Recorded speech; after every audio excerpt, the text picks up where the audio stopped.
আমাদের সকলকে সম্মিলিতভাবে এগিয়ে আসতে হবে। আজকে এই রাজ্যের সাধারণ বন্ধু ভারত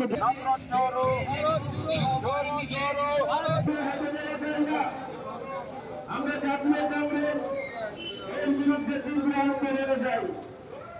আমরা জাতীয় কংগ্রেস 3 নম্বর বিভাগের আজকে 8ম দিনের কর্মসূচি।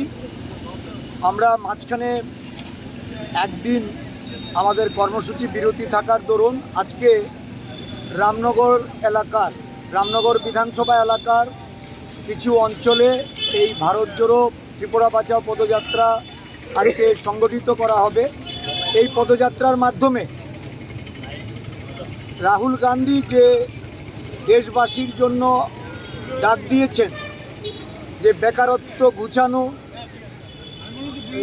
দেশ বিভাজনের চক্রান্ত রুখে দেওয়া, দেশের অর্থনৈতিক মান যেভাবে অবনমন হচ্ছে এটাকে রোধ করা, সার্বিকভাবে এই দেশের অখণ্ডতা সার্বভৌমত্ব রক্ষা, এটা ভারতবর্ষের জাতীয় কংগ্রেস দলের প্রত্যেক সৈনিকরা তারা রাজ্যে রাজ্যে পদযাত্রার মাধ্যমে জনগণকে জাগ্রত করে জনগণের যে আন্দোলন, এই আন্দোলন গড়ে তোলা।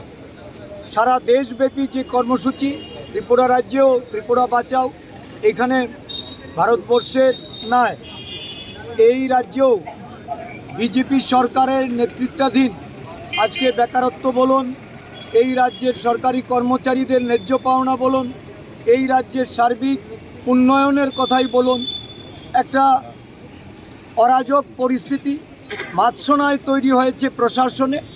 নির্লজ্জের মতো এই রাজ্যে প্রশাসনে থেকে পুলিশের ক্ষমতাকে খর্ব করে এই রাজ্য প্রশাসন ভয় ভীতি সন্ত্রাস তৈরি করে বিভেদের রাজনীতি করে তারা আগামী বিধানসভা নির্বাচনে বৈতরণী পার হতে চাইছে, মানুষকে দাবিয়ে রাখতে চাইছে, গণতান্ত্রিক অধিকার ক্ষুণ্ণ হচ্ছে। ত্রিপুরা রাজ্যে প্রদেশ কংগ্রেসের নেতৃত্বে এই ভারত জোড়ো ত্রিপুরা বাঁচাও আন্দোলনের মাধ্যমে রাজ্যের জনগণকে সংগঠিত করে একত্রিত করে আমরা প্রতিবাদে নেমেছি। এই প্রতিবাদ আন্দোলন আগামী দিনে আরও বেগবান হচ্ছে। আজকে রামনগর দিয়ে আমাদের এটা আমরা সম্পন্ন করব। আজকে আমাদের কুমারঘাটে কর্মসূচি হচ্ছে, বামুটিয়াতে কর্মসূচি হচ্ছে, বিভিন্ন বিভাগে কর্মসূচিতে রাজ্য নেতৃবৃন্দ অংশগ্রহণ করছেন।